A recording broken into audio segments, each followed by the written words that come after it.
Welcome to Mix Understood, where we explore identity, the meaning of the word race, and talk about the multicultural and multiracial experience. with stories from our own lives. I'm Amy. And I'm Hanna-Lee. And in today's episode, we are going to be sharing our stories to do with being mixed and celebrating the holidays.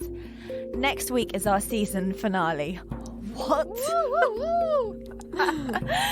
We'll be wrapping up, excuse the pun, this first season, and we'll be sharing holiday stories from you, our wonderful listeners.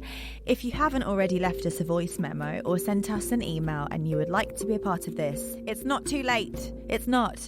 Just stick around until the end of this episode for details about how to do this. Independent adult, living wherever you live, but then as soon as you come home for the holidays, you revert back to this other person that you were, and suddenly you're fighting with your sister again, and you're...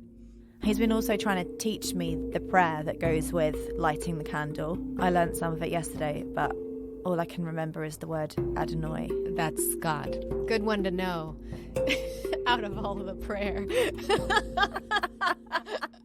Before we dive into the episode, it's important to say that we are here to offer up stories, ideas, and research for you to consider and decide for yourself in light of your own knowledge and experience. We hope to explore, learn, and grow together with you. We're not professing to have the answers. Our aim is to start conversations around these topics.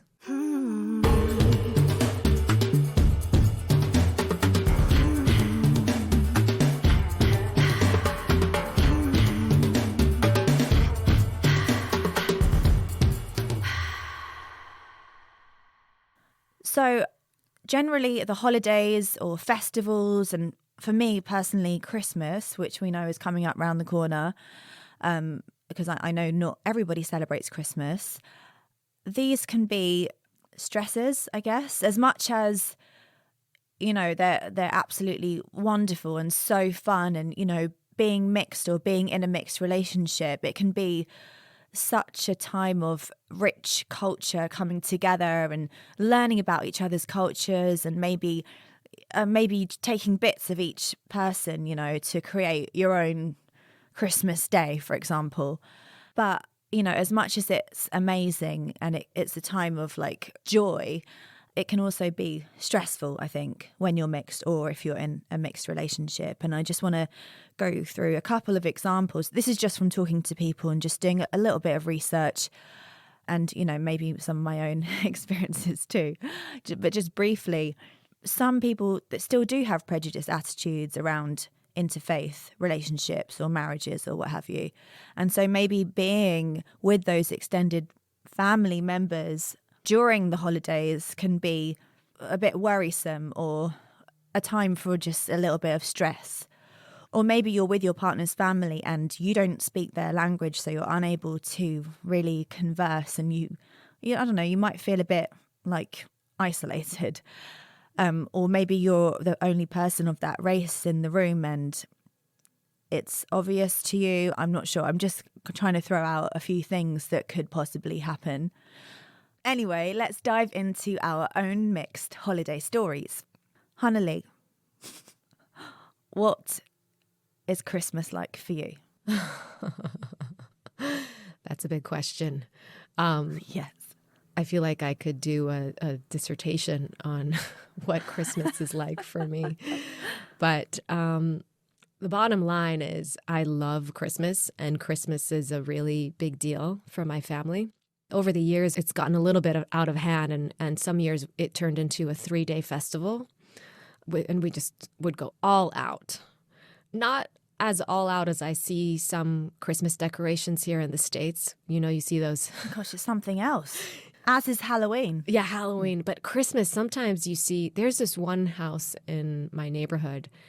They have like huge blow-up dolls of different like snowmen and Santas. I'm talking like maybe 20 massive blow-up dolls on their front lawn, which I kind of gotta love. I gotta be like, man, that's commitment right there. Yeah, they're doing Christmas, aren't they? That family. They're all in. So not at that level, but we have our own. So, okay, first of all, growing up, there was no Christmas in Israel where I grew up. There was a little bit of it, but often Christmas overlaps with Hanukkah. And so you'll see lights and colors kind of blue, and you'll hear Hanukkah songs in the stores, but no Christmas. Now it's changing. Now I'm starting to see, when I go back, I'm seeing more Christmas trees, and it's kind of almost like trendy to have Christmas there. But growing up, the only place I saw Christmas was in my house, or if we went to Bethlehem, where they say Jesus was born. Oh, little town of Bethlehem. Exactly. So I feel, even though we didn't have all the glitz and the glam of Christmas, in a way, growing up in a Christian household, it was like, what more would you want than to be able to go to Bethlehem? Or, like that's like what I think Christians all over the world would want to do at Christmas. So we were privileged in that way. But when I was little, of course, I wanted the glitz and the glam. I wanted to be in the States or in Europe, where everything is just lit up and romantic and beautiful, and there's just Christmas in every windowsill. And I think now that I've been living in the States, like, I know they play those Christmas songs on repeat in a lot of places, but you're rolling your eyes, but I love it. I think because I was a little deprived of it growing up. Like, you couldn't buy candy canes. Till this day, when I go home, I bring candy canes with me. We bring the poppers. We bring the candy canes. We bring all these things from overseas because you can't really find them. Again, now it's changing and you're starting to find some stuff. But they are selling candy canes there now, but they're not white and red. They're kind of like burgundy and cream. But yeah, there's so much to say about it. Just a few general stuff. Like, first of all, there was a lot of curiosity on our neighbors' parts and at school. Again, I was like the only sort of Christian girl in the school that was primarily Jewish. But there was a lot of curiosity around Christmas for them. So my mom arranged with the teachers that during Christmas, my class would come to our house, and she would have Bert, which was like our adopted uncle, and we would throw him into a Santa's outfit, and my class would come over, and he would come out of my parents' bedroom, and he would say, ho, ho, ho, Chag Sameach lekulam, which is happy holidays to everyone in Hebrew. And the kids loved it. And then he would sit there by the tree, and he would give to every kid a little chocolate, like a Santa chocolate that we had gotten from some friend from overseas. And then my mom would get up and she would tell them the story of Christmas. And yeah, it felt really special. And she would do that for all 5 of us kids. And I remember one year I was about 10 or maybe 12. You know how it gets so hectic before Christmas Day, and, everyone's doing the headless chicken run. And I happened to be home, and Mari, my younger sister, opens the door, and she's there with her entire class. And I'm just like, oh my gosh, my mom's not home. And so I was like, okay, Bert, who happened to be there, I was like, Bert, get into the Santa outfit now.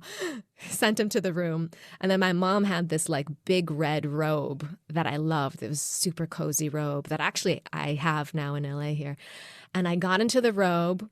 I put a Santa hat on. I put red lipstick on. And I transformed into Mrs. Santa Claus. And I came out and I just put on this whole show and totally, Basically, you were improvising from a young age. Yeah, I was able to take all the bits that my mom had shared over the years, and suddenly it was on and spotlight on me. And I was like, I need to deliver. This is for my younger sister. I was very protective of her. And I am going to give them the best Mrs. Santa Claus performance ever. And all these details about Christmas were coming out. And then we did the gifts, and then they all went back to school. And my mom came home later. Actually, Pammy, Bert's wife, she came in at one point and she was kind of like blown away by what was happening. And she took a photo of Bert and I, who has since passed away. And that's still one of my favorite photos of me and him, Mr. and Mrs. Santa Claus. And I do think that was the day an actress was born. Yeah. Oh my God, that is so cute and so lovely, and just shows how much you love your sister, that you were like, I'm not prepared in the slightest, but I'm just going to go to town with this. And I can just imagine you, little Hanna-Lee, doing that. I love my sister and I love the spotlight. Yeah, that's right. Equally. Just give me an audience. Any excuse. Yeah. I want to see that picture. Yeah, maybe I'll show it to you. We could post it too. Yeah. Another memory I have is, again, there was curiosity from our neighbors and the environment. And one year, I think one of the news channels wanted to do a story about our family. And so I was like, oh my gosh, we're going to be on TV. I was really excited. I invited my best friend over. The only catch was that they were going to come on Christmas Day, but they were going to come at 6 a.m. Wait, I mean, you had a news channel come into your house to cover what you did on Christmas Day. Yeah, well, just to do like a short kind of story about us. And my mom, that was my research for this episode. I called my mom and I was like, I'm forgetting some stuff. Can you remind me some Christmas stuff? And she reminded me of this story. And she said, you kids were so miserable. You were so tired. Like the last thing. What, because it was 6 a.m.? Yeah, the last thing you wanted to do on Christmas morning was get up at 6 a.m. Like that's the one day of the year where you like sleep in and it's cozy and you know. But we woke up. So we were all standing by the tree with these like groggy faces.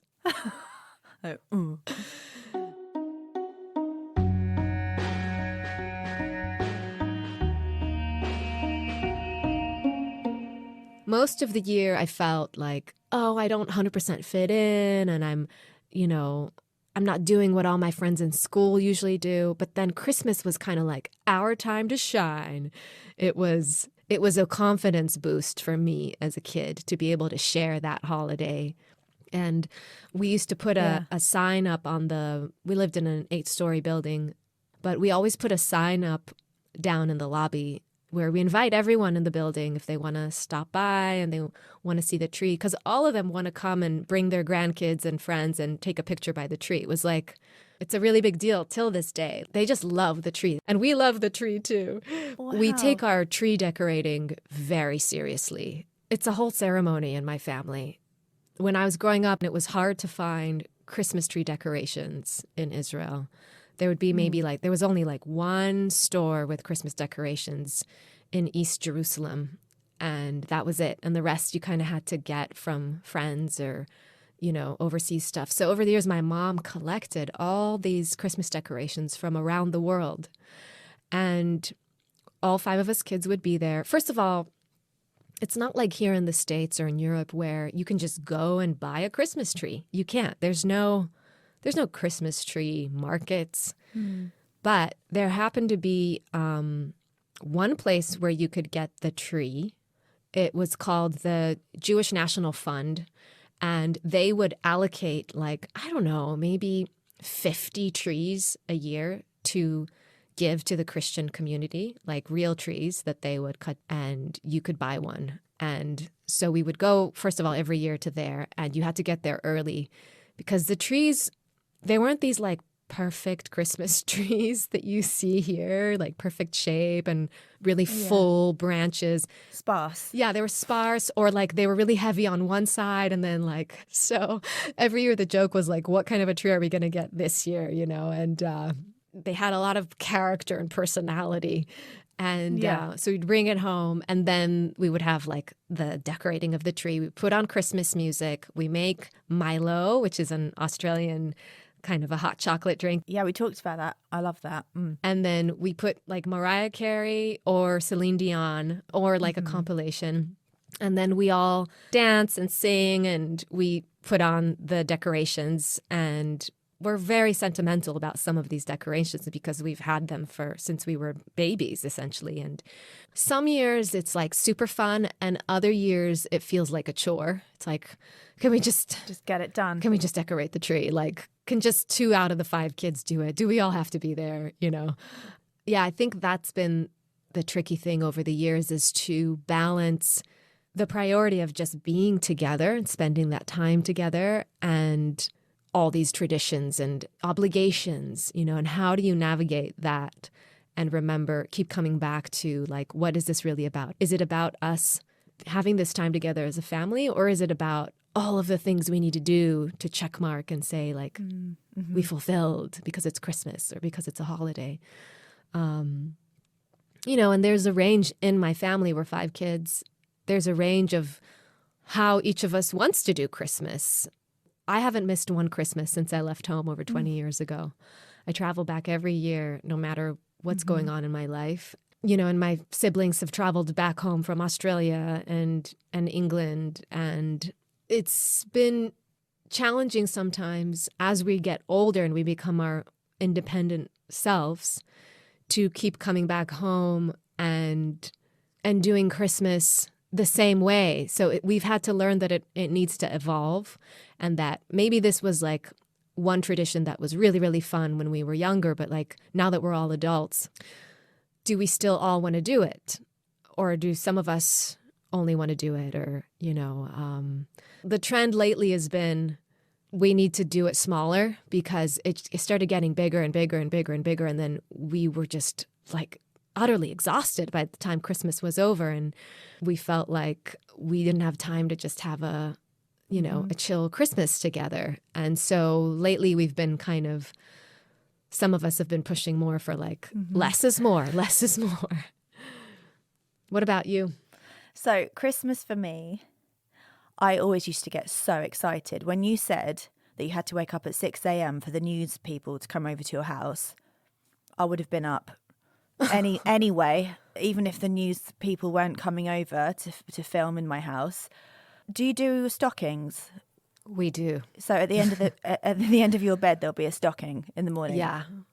Love it. Yeah. It's really sad, but my mum still does stockings for us. She doesn't put them at the end of our beds, but there'll be like a stocking downstairs for us. Aww. I know. Yes, I'm a baby. So I just remember, number one, when I was very young, thinking Santa Claus was real and just putting out sherry and putting out carrots and, just being so excited that he was going to come down the chimney and there was going to be a stocking at the end of my bed. And then even when I found out that Santa wasn't real, I'm really sorry if there's any small kids listening to this. I don't think there's small kids listening to this. Even when I found... Can you imagine a 5-year-old like... Actually, he's subscribed to our podcast. What? Excuse me. So even when I found out that Santa Claus wasn't real, I was still excited to get a stocking. Can I just interject here and be like, you had a chimney? Yeah, we have. See, there's no chimneys in Israel. Oh my God, we have. Maybe there's a few, but it's all buildings. Well, not every house has a chimney. It's only old houses, which both of my parents have, because they're divorced, but they live in similar style houses. I was just basically so excited about Christmas. And my mum, she's Indian, but she would always get involved. It was never like she wouldn't get involved because she was Sikh. She was all about Christmas. All of my Indian family they all celebrate Christmas. But when my parents divorced, it was really difficult because they didn't speak. And so it was up to me, being like 11, to decide who I was going to spend Christmas with. Oh. And then there was my brother obviously involved as well. And he lived with my dad. I lived with my mum. And it was really hard to negotiate that. And so for me, Christmas is always twinged with not wanting to hurt anybody's feelings and wanting to make sure that everybody is happy. And it has been emotional. There have been tears at Christmas, and someone's been lonely, and I've felt guilt. Yeah. And I have this fantasy now that, I'm married and obviously have a child, and I want to have a massive Christmas where everyone's there. And like, your Christmas sounds so fun to me. Everybody decorating the tree, a 3-day long Christmas, like so much fun and coziness in the house, and everybody there, just like music and the details of Christmas. Sounds really fun. And I hope to do that one day. It does sound dreamy, but I will say every Christmas there's at least one big explosion. I think I think everyone I know is like, oh yeah, Christmas. Like there's that one moment where just there's a big fight that breaks out over sometimes something really stupid. Yeah, we don't get through Christmas unscathed. I'll tell you that, And it's a very emotional time too, because it's at the end of the year and you're kind of tired, measuring yourself up like, who am I? What am I doing? What have I done? Where am I going? Yeah, and I think you're also exhausted just mentally. Yeah, you're exhausted. There's always so many events happening towards the end of the year. And there's this pressure to like, you all have to be together and let's have fun. Yes, yeah. And sometimes, I've had years where I was like really heartbroken. I was coming home heartbroken after a big breakup. And just the last thing I wanted to do was like walk around and smile and entertain and have all the neighbors come over. And like, I didn't want to talk to anyone. I didn't want to decorate the tree or whatever it was. And then it's going to be 2 years this Christmas, which is crazy. But my dad passed away in 2021, Christmas 2021, just a week before Christmas. And that really, that was hard.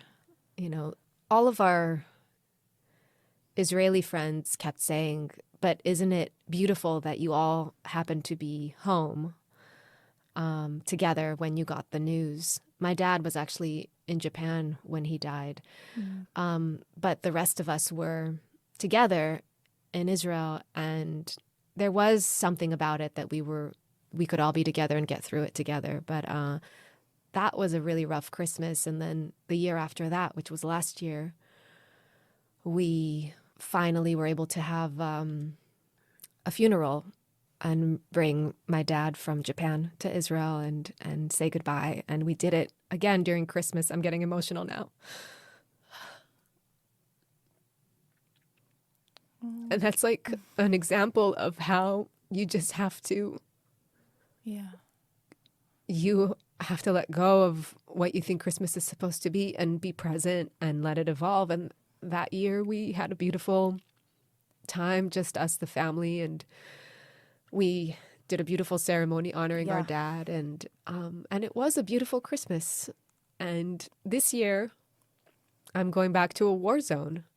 It's been very, very difficult the past few months, just reading the news daily and worrying and just being utterly heartbroken from the situation and crying and praying for everyone. For everyone. My family and friends in Israel. And for the hostages, there's still 138 hostages. And of course, for the innocent civilians in Gaza. It's been just so heartbreaking to see all the loss of life and families being ruined forever. And I know that I'm extremely privileged that I can go back to my family. I don't know what Christmas is going to look like in our household this year. I don't know if we'll have a tree. I don't know if we'll have a big meal, because it just feels like a time of mourning. But for me, the most important thing is to see my family, to give each one of them a big hug, and for us to be together. So I'm just saying that off of it does look, and it has been very special and magical, but it's not all just that. It's always overwhelming. It's a combination of so many things. And it's hard for me again and for you, I'm sure. Yeah, it's like, what the hell's going on? Yeah. When you live so far away from home and you come back each year and you see how things have changed, and you see how you've changed. Every year I come back and I'm more American and I sound more American. I act more American. I think more American. And then I have to kind of look in the mirror when I come home and it's very difficult to process. And sometimes it's positive, and sometimes it's like, whoa, I don't, who is this person?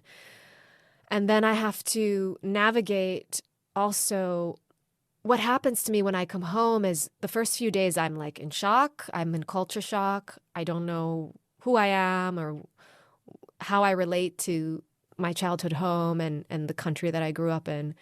And then I get so seeped in it that I become Israeli again, and I become that my mom's daughter. I become the kid again. They say that a lot of people kind of revert into their childhood roles in a family, and then it's really difficult to navigate that because you're like this adult, you're this independent adult living wherever you live. But then as soon as you come home for the holidays, you revert back to this other person that you were. And suddenly you're fighting with your sister again. And it's very confusing. And yeah, there's always like this kind of grief that I go through of letting go of the home that I grew up in as I know it, because every time I come back, it's changed. It's, the neighborhood's changing. There's new buildings. The coffee shop that is closed down, that people passed away. Like, it's a lot to kind of take in a 2-week visit. But then back to what I was saying is like, I become like this Hanna from Israel again. And then when I go back to the States, I'm always, the flip of it happens. I'm in culture shock again. I'm confused. I'm like, who am I? Do I fit into this country? Everything is so different. And the way people communicate is so different between Israel and the U.S. And also another thing that happens because I usually go home once a year, and it's at Christmas. And it's really hard to come to terms with the fact that I'm living the bulk of my life away from the people I love the most. I'm missing out on so much. And they're missing out on so much of my life. And every year it comes to a head, and I ask myself again, is it worth living so far away? And the answer is, my parents have always encouraged me to follow my heart and follow my dreams and let them take me where they take me. And they did that. They left Australia and Japan, and they followed their hearts. And so they've never gotten in the way of me first moving to New York and then moving farther away to LA. But there is a price, and there definitely is. I've become very aware of that price when I'm home for the holidays. Yeah. I'm so glad you articulated that very thing, because everything that you're saying, I completely and utterly resonate with. Like, going back to my 14-year-old self suddenly, even though I have a husband and a child as well, and then I find what often happens to me is that when I see my family, I start crying because I realize how much I've missed them. Yeah. And I've carried that around with me without even really thinking about it, going on my daily life. But I mean, it just happened this morning when I spoke to my brother on FaceTime. We hadn't spoken to each other for ages, and he saw Aurora and he saw how much she'd grown. And oh my God, it was so cute because, he's like a 38-year-old man, but he started crying because he realized how much he missed us and missed her. And I'm going to see him in 2 weeks. It's like, it's all good. But it's just when I see them, it all comes up. Yeah. Yeah. And then it's really hard to leave. Yeah. That's another thing when you're an immigrant or you're living this like multicultural life. There's some logistic issues. Like my husband, Matthias, being Swiss, he likes to go home to Switzerland. And as a couple, we can't afford to both go to Israel and then both go to Switzerland. Yeah. So as much as I would love to, and also, of course, balancing a career and trying to not be away for too long. And so far, since we've been married, I've been always prioritizing going to Israel. And then if I can add on another like short Swiss leg, I will, if it's been like a good year. And he usually goes to Switzerland and doesn't come with me to Israel. So we actually rarely spend the holidays together. Another thing that's been a challenge coming from two different cultures and living in a third one, the States, is we both have very different ideas of Christmas and holiday. Like his family did growing up, Christmas was like very gentle and quiet and calm. They would put real candles on the Christmas tree and they would have beautiful choral music on Christmas Eve. And it was just like this still, it was like Silent Night kind of a Christmas. And I think they would open their gifts on Christmas Eve. And that was it. That was kind of their Christmas. And it was one gift. And it was just a very simple, humble Christmas. For us, like growing up, you know, we didn't really have a lot of money. Let's say we were poor. And Christmas was a time where the gifts were like essentials, like that you needed: socks, underwear, school backpack, like new pants that you needed, you know. So I was always heavily relying on the Christmas gifts to like, you know, get me all of the things I needed to remain semi-cool in school. So I have a little bit of a thing around the gifts, and it's stuck around. Like over the years, we keep getting each other a lot of gifts. And so there's a debate between my husband and I of, I want a big Christmas. He doesn't want to do a big Christmas. The first time he actually came to Israel for Christmas, he was terrified. He was like so nervous. He What's this big production going to be? Yeah, he was just like really nervous that there would be a lot of pressure on him to kind of be jolly, jolly Christmas, and that's not him. And he didn't want to be, you know, fake. And like you were saying earlier, like not speaking the language. He doesn't speak Hebrew. And it was, and I was so stressed when he came that first Christmas because I wanted him to have a good time and feel welcomed. And I was nervous about integrating him into my family and my more specifically Christmas family. I won't go into details, but Matthias had something really tragic happen to him on Christmas Day. And that has also painted his experience of Christmas. And yeah, it's been interesting to navigate that as a couple coming from different places and also having different upbringings. I think over time we've learned how to respect each other's different Christmas ideas. And I'm nervous about what happens if we end up having a kid and what that is going to look like. And will we be able to travel as a family? And what will it be for the kid? Will the kid come with me one year or go to Switzerland? Like, I don't know how that's going to look, but I guess you just take one Christmas at a time. Well, exactly. It's funny, isn't it? Because Christmas, it's one day out of the whole year, but there's so much that goes into it. There's so much planning and traveling and arrangements. And even though it is that one day, it just does bring up a lot. Yeah. How is it like for you and Ethan? You did Christmas here, right? Last year? Yeah, last year I had just had a baby. So I was on another planet. I really was. Aurora was 1 month old and we decided to go up to his mum and stepdad's house. They lived near Yosemite. They have this gorgeous house that they built in the middle of the forest. It's very, very remote. I mean, it's just such a fairy tale grandparents' house to go to, and they have like, you know, wood fire and stuff and all the Christmas decorations up. They're Mormon. They very much celebrate Christmas. So that's what I was doing last year. I was learning how to be a mum and basically breastfeeding what seemed like constantly. And we had the roast dinner the day before, I think. So everything was all a bit sort of topsy-turvy, up in the air. I didn't really know what was going on, just complete blur. But I remember on Christmas Day, the sun was shining. We sat outside and I ate macaroni cheese with a baby in my arms. And I was like, oh, what is going on?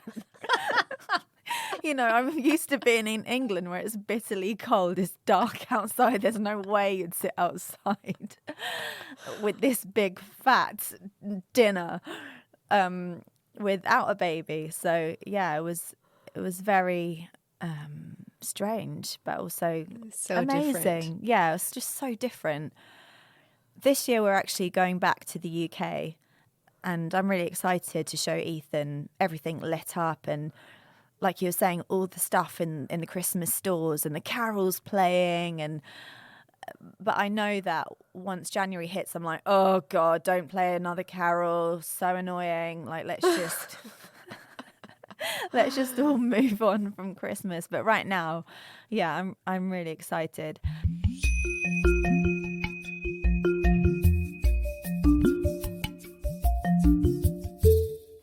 So since Ethan is Jewish, I've also been learning about the Jewish festivals, and we are also going to be celebrating Hanukkah and buying a menorah and lighting it. And Ethan's been sharing with me how his childhood was, that they celebrated Christmas and they also celebrated Hanukkah. And apparently every day he got a massive present because isn't it 7 days? 8 days. Oh, it's 8 days. Sorry, 8 days. He's been also trying to teach me the prayer that goes with lighting the candle.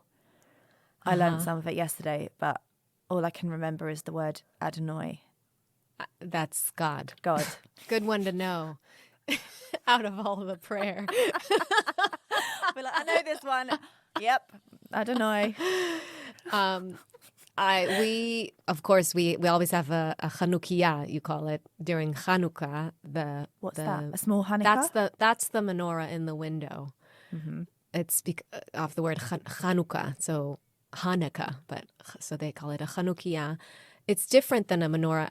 The menorah has only 7 candle holders, and that kind of represents Judaism. But a Chanukiah, which is what you light during Hanukkah, has 9 branches to put candles in it. Mm-hmm. So you have 8 branches for each day of Hanukkah, and then you have 1 branch, which is like the shamash, which you use to light the other candles, and then you put it back in its place.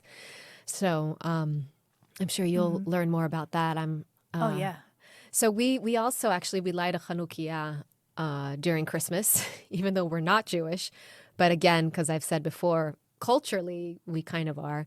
So we would have like the Christmas tree is in the window in the living room, by the window in the living room, and then the Chanukiah is in the kitchen window on the other side of the building.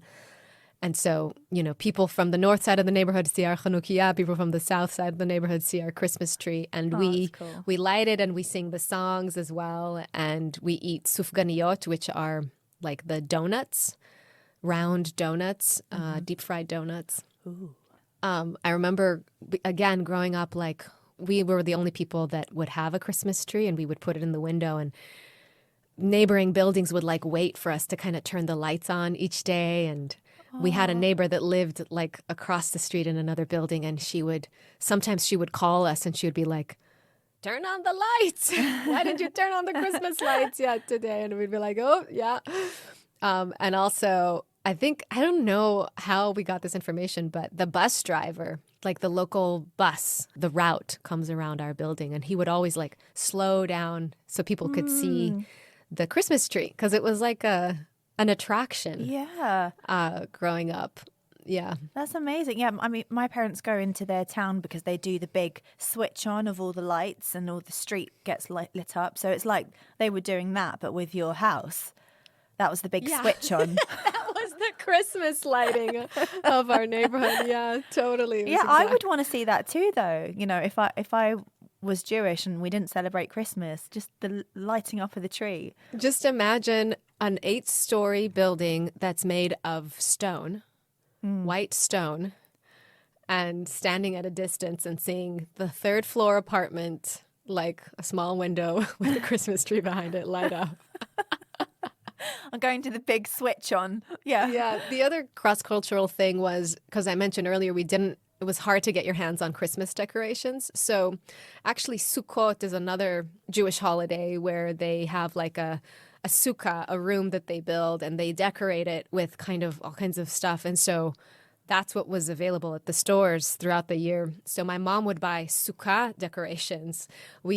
Our house had these like Moroccan decorations that we hang from the walls.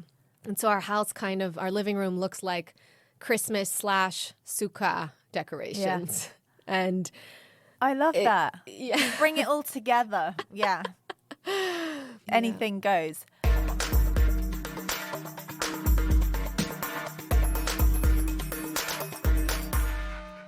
So nowadays, how is it with your family? Do you basically alternate who you're having Christmas with each year? Yeah, since I married Ethan, it's also now factoring my in-laws, my new family as well. So like last year we were with Ethan's mum and stepdad, and my mum was there as well because she came over for the birth, and stayed for a couple of months, which was incredible to have her there.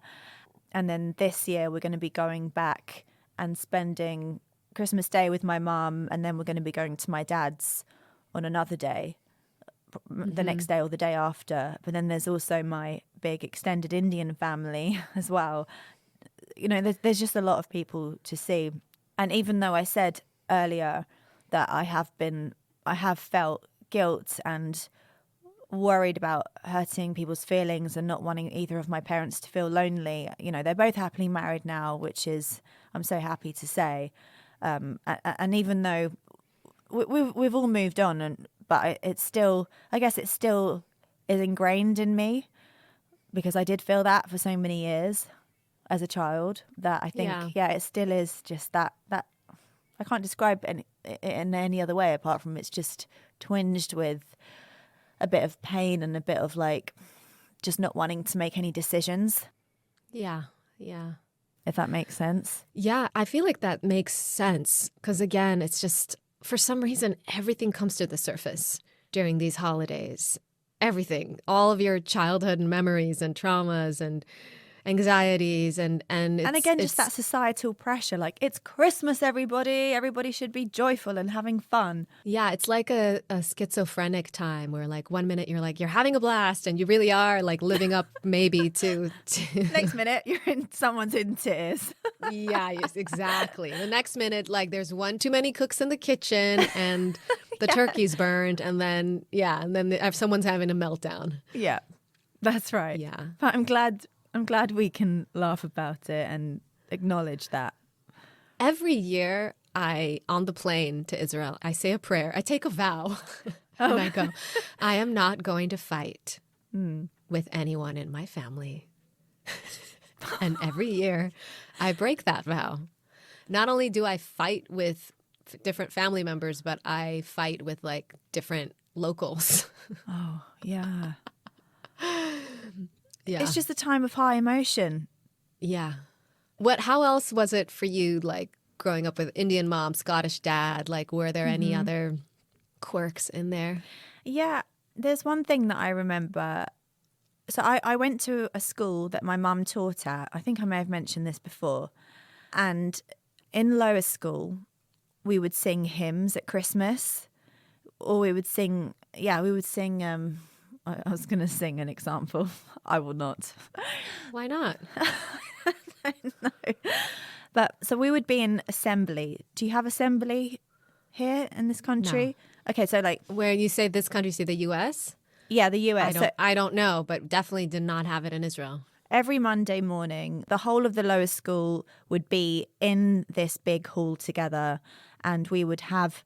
It was called an assembly, and it would be like about sharing, for example, or about helping your neighbour. And then we would sing a hymn, or we would sing about 3 hymns. And I remember singing and then looking round, and my mum would be there, obviously as one of the teachers, but she wouldn't be singing. Her lips would just be closed. And I didn't understand why. And I remember asking her, and then her saying to me calmly that, she is Sikh and she's not a Christian, so she's not going to sing the Christian hymns. And, that's just a memory I have as a child, realising about religion and that the hymns were a hymn, because to me they were just like songs to sing that I enjoyed singing. Yeah. I didn't think about what they meant. You're not just singing like happy birthday. Yeah, you're not singing a pop song or something. I think there may have been some hymns that she would join in on if it wasn't... If they were neutral. Yeah, if it was more neutral, like All Things Bright and Beautiful. Like maybe that was fine for her because it wasn't about Jesus. How does that one go? All things bright and beautiful, all creatures great and small. I remember it because it was my grandma's favourite hymn. But it's not to do with Jesus or being a Christian. It's to do with appreciation of nature. Mm-hmm. So I think she was okay to sing that one. Would your mom, like, I just imagine her, and I know she didn't do this, it's not her character, but I just imagine her like bursting out in song when it's like the one song she is down to sing, like pulling out a Mariah Carey in her. Doing riffs with a microphone. Woo! Yeah, I'd like to imagine that she did that. One of my teachers actually used to do the harmony to one of the There's hymns. always one person that is committed to the harmonies, right? But she was one person. Her name was Mrs. Head. And I just remember hearing like a different note suddenly. And I was like, oh, go, Mrs. Work Head.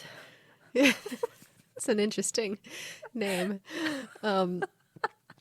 What was I going to say? Oh, yeah, we had, so again, like when we would have our Jewish neighbors come by, there would be a range of people that were like really excited and want to learn about Christmas and want to eat our desserts and look at the decorations and everything. And then there would be the ones that were more hesitant, the ones that were a little bit more religious, that were like, am I crossing into the land? This is forbidden.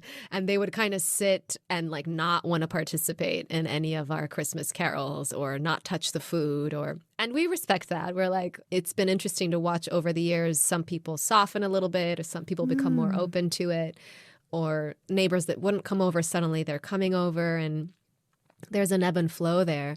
We love doing the 12 days of Christmas with them. Oh, I love that one. That one is so fun. You know how my dad's a folk musician, so often we'll go to the pub, and the last session of the year, because they get together every Sunday and they basically have a jam in the pub, but the last Sunday of the year, the world and his wife turns up because they know that we're going to be singing the 12 days of Christmas, and everyone gets given like a card, and you get sort of divided into teams where you're like the 12 turtle doves, or there isn't 12 turtle doves. There's two. Yeah. There's two. Sorry. Two turtle What doves. is the 12? 12 drummers drumming? Oh, I always get confused after like 5.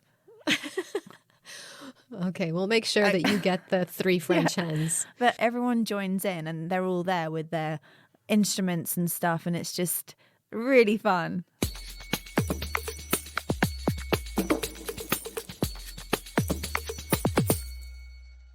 So what about food? How does your table look? Oh, food is a big part. Definitely a big part. We start the day with like a croissant maybe, or definitely a Bucks Fizz in the morning. What's a Bucks Fizz? Oh, it's got orange juice and sparkling wine together. Oh, like a mimosa. Oh, yeah, we call it Bucks Fizz for some reason over there. And then dinner will be sort of around 3 or something like that, and it will be this massive lunch, usually with all the trimmings. You've had one of Dave's roasts before, haven't you? That's my stepdad. Yeah, it was amazing. Yeah, he goes for it.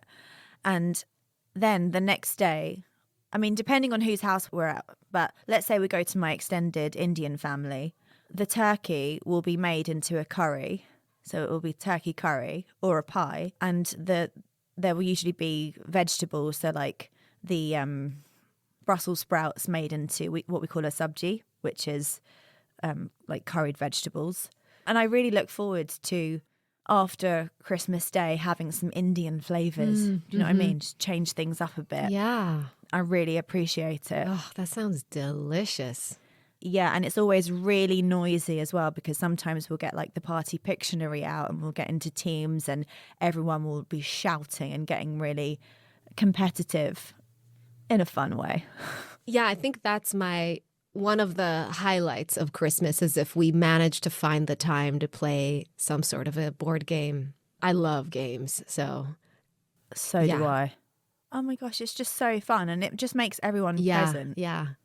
I think because we had sort of this Jewish family there, like my Jewish grandpa and grandma, they over the years would take our family in and we would have Passover with them, Pesach, and they were a big family and they would sing songs and it was just bombastic. And I think we kind of emulated their Passover and brought that into our Christmas lunch. So we have this like long table and the Passover vibes and the loud singing. But then we also do the poppers that we always have someone like bring from overseas, from the UK. Crackers. Yeah, the crackers. And then you get a crown, you put it on your head, and then you read the silly jokes that are in there. And so that's always part of our tradition as well. So we do that. And then we go around the table saying like a toast. And, you know, and then we all kind of get tipsy and it just goes on and on. You know, and then neighbors and people come by and people are walking through until about midnight, and we're all just completely wiped by the end of that day. But I love the fact that you're so welcoming, and it's like, it sounds like it's an open house, like people can just come over. Yeah. I find some people are quite like, it's Christmas and we will be closing the door, and I don't know if it's an English thing, but it's very much like we all just be in our own family unit, thank you very much, on that day. And I love the idea of it's an open house, people can come and everyone's welcome. It just sounds so fun. Yeah, it's very communal, and I think it comes again from the fact that growing up we were one of the few Christian families, you know, in the area. And so there was that wanting to invite people and show them how we do things, and you know, wanting to include them. And my favorite part of Christmas Day is the morning. We do have that private family time in the morning. And we open the gifts. But before we open the gifts, we each go around the room and we talk about, this is kind of a Thanksgiving thing. We talk about what we're grateful for in this past year. And we all always end up like in a pile of tears. We always have a tissue box, and nobody wants to start first. And then one of us starts, and you have like your speech of kind of summarizing your year and the challenges, but also the good things. And oh my gosh, I'm getting emotional. Because every year it is an effort to come back home and be together and travel and make that, you know, that effort. And it is, at the end of the day, it's so special to be in each other's company. And yeah, we all, you know, every year it just feels like this was definitely the hardest year of my life. And then the year after that, you're like, okay, this was the hardest year of my life. I really honestly think like the past 2 years have been the hardest for sure. But yes, despite all of the challenges of, you know, losing my father and this war and the strike that we've been on and all this instability, there is so much to be grateful for. Yes, there is. Yeah, this year is going to be very different for me, and just with having Aurora and just having become a mum. Because last year, like I said, I was on another planet, so I couldn't really sort of take it in. But this year, I feel like I'm in a place where I can take it in, and knowing that there's another one on the way as well. Your little... Yes. Another little one. Another one being baked in the oven. Yeah, it's very special. Yeah. Definitely need to take some moments of reflection and pause. I love that you do that in your family. I'm going to try and make my family do that. It's tricky because, again, it has to be organic. As soon as someone feels like I'm being forced to do something and I don't, then it takes away the meaning out of it if you feel like it's just a chore. I think every year it's important to assess, like, is this starting to feel like a chore? Or is this something that we genuinely want to do? Are we still invested in doing this because it means something to us? And that's hard every year to assess that and to negotiate with other members of the family. There have been times where someone definitely wants to let go one tradition that we do and the rest of us don't, or vice versa. And it's just like, what do we do? What do we do? We fight.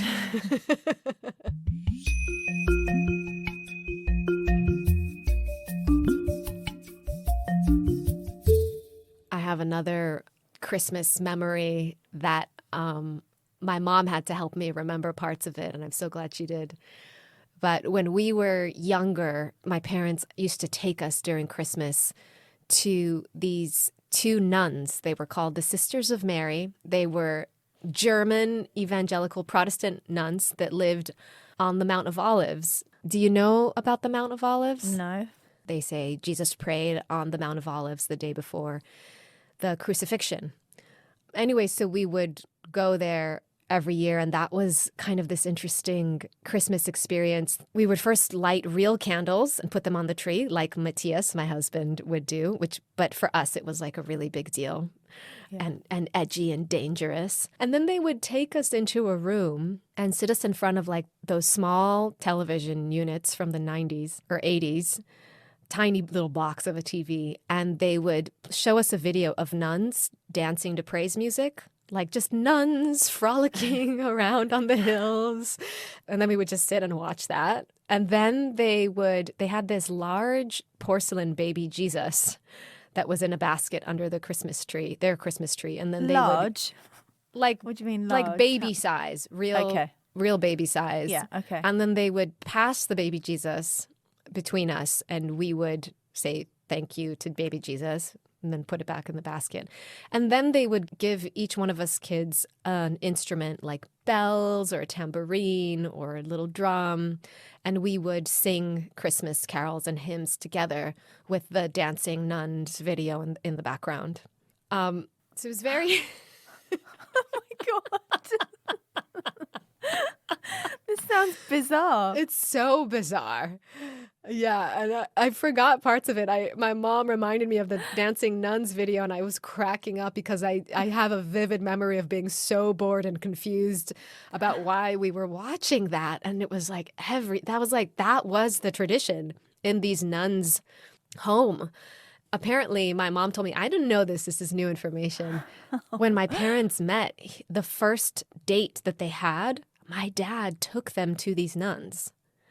And then he said to my mom, I want you to meet these women because they've been praying for me for a long time to find the right wife. Oh my gosh. On their first date. Yeah. If someone did that to me, like nowadays, I would run. But back then, it was different. Yeah, and it got passed into your family as a tradition that you do. Yeah. And then after all of the singing and instruments, and obviously you can imagine how it sounded with like little kids just banging and singing and confused, we would sit at the table and they would give us these like amazing these little chocolate balls and hot chocolate. Years after that, they gave us a gift. And when we opened it, lo and behold, it was a baby Jesus and in a basket. And so there was a period of time growing up that every Christmas we also had a baby Jesus under our tree. And us kids were always so embarrassed, like, oh my gosh, do we have to have it there? And, when it was not Christmas, my mom would keep it up we had a little like storage room at the top of the building on the 8th floor. And one year, someone broke into our storage unit and stole, of all the things that were there, just the baby Jesus. What? That's very weird. Isn't that interesting? That is. Why would they do that? What do they want with the baby Jesus? I don't know. When no one really celebrates. I mean, not many people celebrate Christmas. I know. It was very interesting. My mom was really sad, of course, but us kids, you can imagine the smirk on our faces when we found out. We're like, okay. Yes. I guess that tradition's out the window now. That baby in the basket, I just have memories of doing a school play with the baby in the basket on the stage and randomly playing Mary and carrying that baby. Yeah. I know exactly what you mean. Flashback. Did you deliver as Mary? No, I don't think I did because I had a really bad earache at the time. In fact, the teacher was worried that I was going to fall off the stage. I remember her saying that to me afterwards. You were just waddling on the stage. I don't think I really delivered, no.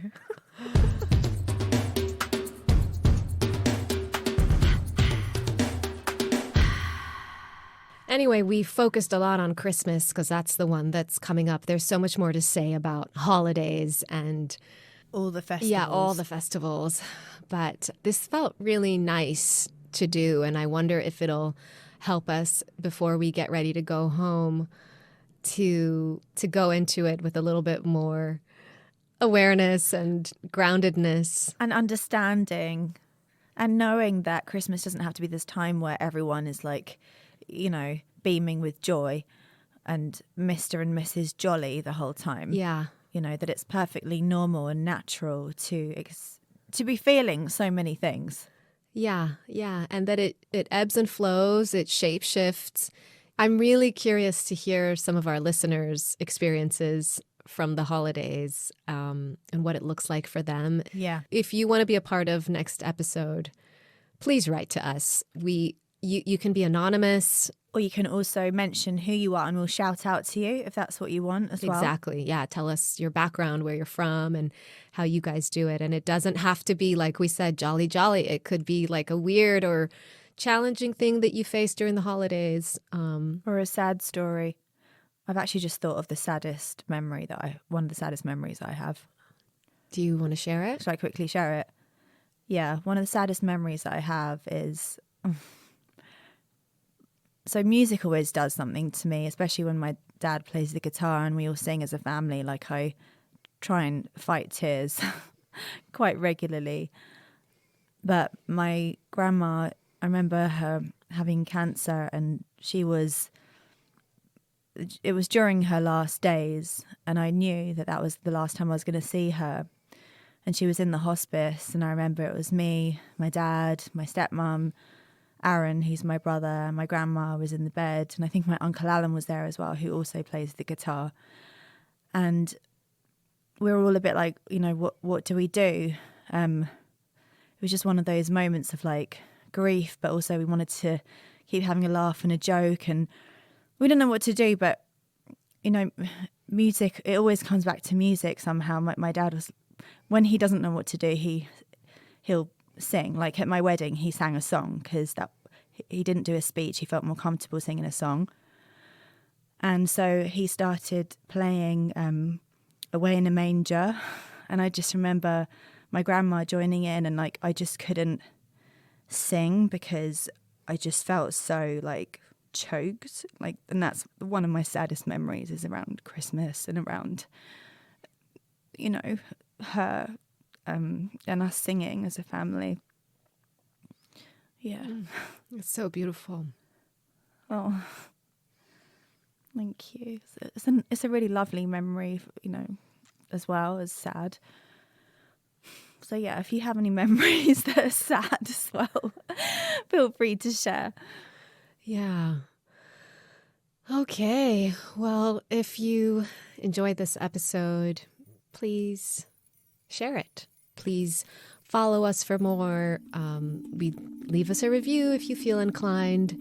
Also, come visit us on our social media pages. We're there. We're active. We'd love to connect with you. Yes, we would. And if you would like to be a part of next week's episode, the email address is mixunderstoodpod@gmail.com. And you can also find that on our show notes as well. Yeah, and we're going to try to also get a number on there, a telephone number for you. So that should be in the show notes. So you'd just be able to call up and just quickly leave a message. One more thing, since the holiday season is upon us, we wanted to share with you that we are actually launching a Patreon to help support and produce this podcast.